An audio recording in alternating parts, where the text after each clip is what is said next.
Hello everyone, welcome to my channel Creative Ishada. So before seeing the video, please like, share, subscribe and hit the bell icon for latest update.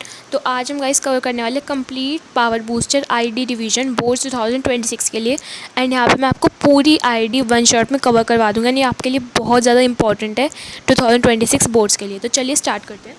सबसे पहला unit है हमारा foundation, हम start करने वाले हैं, जो कि है Indian economy on the eve of the independence 1947 से आगे का हम कवर करेंगे पूरी वन यूनिट में। जो हमारा चैप्टर 1, 2, 3 है वो उसमें ही कवर हो जाएंगे। सबसे पहला कॉलोनियल एक्सप्लॉयटेशन, जिसको हम बोलते हैं ईव ऑफ इंडिपेंडेंस। जो ब्रिटिश और सर उन्होंने टू फोल्ड पॉलिसी अडॉप्ट करी थी, जिसमें उन्होंने चीप रॉ मटेरियल्स इंडिया से ले लिए थे और सोल्ड करे थे ब्रिटिश मेड गुड्स इंडिया में हाई प्राइजेस पे। इससे जो हमारी इंडियन वेल्थ है वो ड्रेन हो गई और हमारी जो लोकल हैंडीक्राफ्ट इंडस्ट्री है वो सारी डिस्ट्रॉय हो गई।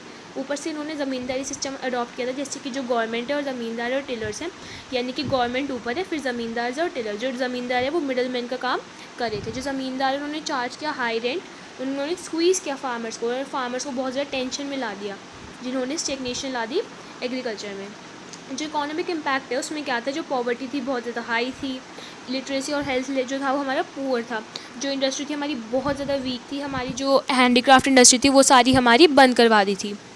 जो कॉलोनियल पॉलिसीज़ है उन्होंने क्रिएट किया था स्ट्रक्चरल वीकनेस हमारी इकॉनमी में। एरा ऑफ प्लानिंग क्या होता है, जो महाना लॉबी से आर्किटेक्टर थे उन्होंने फोकस किया हैवी और कैपिटल गुड्स इंडस्ट्रीज़ पे। उन्होंने कौन सी अडॉप्ट करी थी, उन्होंने मिक्स्ड इकोनॉमी अडॉप्ट करी थी। ग्रीन रेवोल्यूशन क्या होता है, जब हम इंक्रीज़ करते हैं HYV सीड से प्रोडक्शन, ठीक है। जो फार्मर्स से उन्होंने प्रोड्यूस करता है सरप्लस क्रॉप्स कि वो सेल करें मार्केट में, और उन्होंने मूव किया था इंडिया को सेल्फ सफिशेंसी यानी कि सेल्फ रिलायंस के बोर्ड पर। जो IPR है, इंडियन पॉलिसी रेजोल्यूशन 1956 का, उसमें क्या था, जो लाइसेंसिंग राज है उन्होंने वो अडॉप्ट की थी। जो गवर्नमेंट उन्होंने कंट्रोल करती इंडस्ट्री और एनकरेज किया था फैक्ट्रीज़ को बैकवर्ड रीजन्स में, टैक्स बेनिफिट दिया, एनकरेज करा रीजनल बैलेंस और रिड्यूस करा सिटीज़ में जो क्राइसिस हो रहा है। 1991 रिफॉर्म्स में क्या होता है, सिर्फ 2 वीक्स के हमारे पास रिजर्व बचे थे, यानी 14 दिन के रिजर्व बचे थे। और ये इससे क्या क्या होता था, BOP क्राइसिस में था हमारे, और अर्जेंट हमें रिफॉर्म्स की ज़रूरत थी। तो जो वर्ल्ड बैंक है उनको हमको क्या कहते हैं, $7 बिलियन का हमें लोन चाहिए था। तो IMF ने बोला कि पहले आप अपनी वो सारी जो आपने रिस्ट्रिक्शन कॉज किया वो सब रिमूव कर दो, जो आपने सारे बैरियर्स लगा रखे उसको रिमूव कर दो, तभी हम आपको लोन देंगे। तो उसमें उन्होंने क्या करा था, LPG स्ट्रैटेजी यानी कि लिबरलाइजेशन, प्राइवेटाइजेशन, ग्लोबलाइजेशन को अडॉप्ट करने के लिए बोला था। जो वर्ल्ड बैंक था उसमें हमने रिमूव किया था लाइसेंसिंग, ताकि जो बिज़नेस है वो ईजियर हो जाए स्टार्ट होने के लिए। एनकरेज किया था हमने प्राइवेट इन्वेस्टमेंट्स। जो प्राइवेटाइजेशन है वो मतलब क्या होता है, डिसइन्वेस्टमेंट कर दिया था, यानी कि सेल कर दिया था हमने गवर्नमेंट के एसेट्स को, रिड्यूस कर दिया था गवर्नमेंट बर्डन और इंक्रीज़ कर दिया था एफिशिएंसी। ग्लोबलाइजेशन क्या होता है, जब हम इंटीग्रेट करते हैं हमारी नेशन की इकोनॉमी को वर्ल्ड की इकोनॉमी के साथ, इससे हम रिड्यूस करते हैं टैरिफ को, टैरिफ का मतलब टैक्सेस, ठीक है। कनेक्ट करते हैं इकोनॉमी को वर्ल्ड मार्केट के साथ और एक्सपोर्ट और फॉरेन इन्वेस्टमेंट को इंक्रीज़ करते हैं। रिजल्ट क्या होता है, जो GDP ग्रोथ है उससे बढ़ जाती है और IT और जो सर्विस सेक्टर वो बूम हो गया था, ठीक है। फॉरेन इन्वेस्टमेंट जो था वो भी इंक्रीज़ हो गया था, मतलब कि एक टाइप से हमारी जो इकोनॉमिक ग्रोथ है वो बहुत ज़्यादा बूस्ट अप हो गई थी।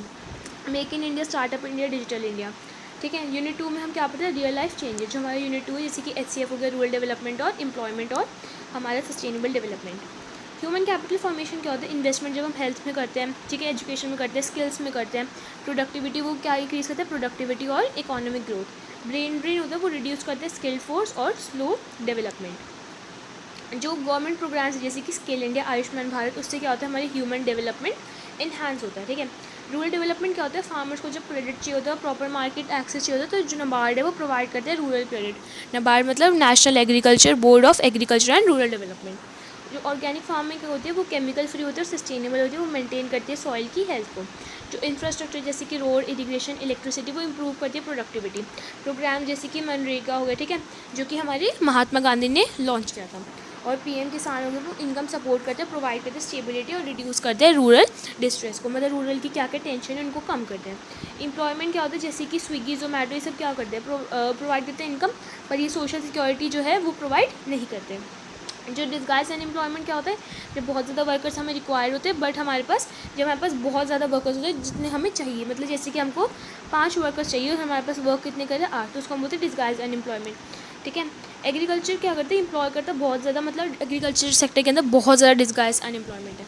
गवर्नमेंट क्या क्या मेजर्स लेती है, स्किल इंडिया हो गया, ठीक है, इंप्रूव करता है स्किल। जो PMGP होता है वो इंप्रूव करता है स्किल्स, मतलब ये भी सारी स्कीम्स होती है, ठीक है। एम्प्लॉयमेंट अपॉर्चुनिटीज़ हो गई।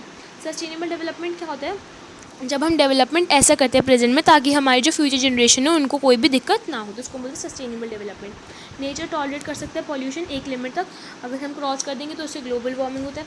रिन्यूएबल एनर्जी जैसे कि हो गया हमारा solar, mini hydel, sustainable resources, ये कंजर्व करते हैं एनवायरनमेंट को। प्रोग्राम जैसे कि नेशनल सोलर मिशन, ठीक है, COP21 कमिटमेंट्स, ये सारे हमें इंश्योर करते हैं कि हमारा जो भी है पोल्यूशन ना हो। इंडिया, चाइना, पाकिस्तान के बारे में बात करते हैं। जो चाइना इसके रिफॉर्म्स कब आए थे 1978 में, अर्ली इंडस्ट्रियलाइजेशन उसने अडॉप्ट कर लिया था, वाइल हमारे इंडिया के कब आए थे रिफॉर्म्स हमारे 1991 में और पाकिस्तान के 1988 में। पाकिस्तान की पॉलिटिकल इंस्टेबिलिटी और डिपेंडेंस थी, ठीक है। इंडिया के कब रिफॉर्म्स आए थे 1991 में, उसमें सर्विसेज हमारी बूम हो गई थी, मॉडरेट हो गई थी मैन्युफैक्चरिंग। और आप ये भी हमेशा मेंशन कर सकते हैं कि जो HDI जैसे कि कोई भी HDI जो अभी तक करंटली चल रही है अपने पेपरों में, कि उसमें क्या क्या डेवलपमेंट हुई है, एजुकेशन, हेल्थ, लाइफ एक्सपेक्टेंसी। अब मैं आपको टॉपर्स की टिप्स बताने वाली हूँ कि क्या क्या होती है, जैसे कि अपने आंसर को डेफिनेशन के स्टार्ट करो, ठीक है। सब हेडिंग यूज़ करो, बुलेट यूज़ करो, कॉज, मेजर, इम्पैक्ट, ये सब यूज़ करो, ठीक है। डायग्राम बताओ, जो हमारे ID के सारे क्वेश्चन होते हैं उनके डायग्राम से एक्सप्लेनेशन करो। Green revolution, HCF process, underline करो कीवर्ड को, जैसे मार्केटेबल, सरप्लस, डिसइन्वेस्टमेंट, ठीक है। ये जो सारे हमारे कीवर्ड जैसे जो सारे मैंने NCERT के इंपॉर्टेंट चार्ट है तो उसको आप अंडरलाइन करो।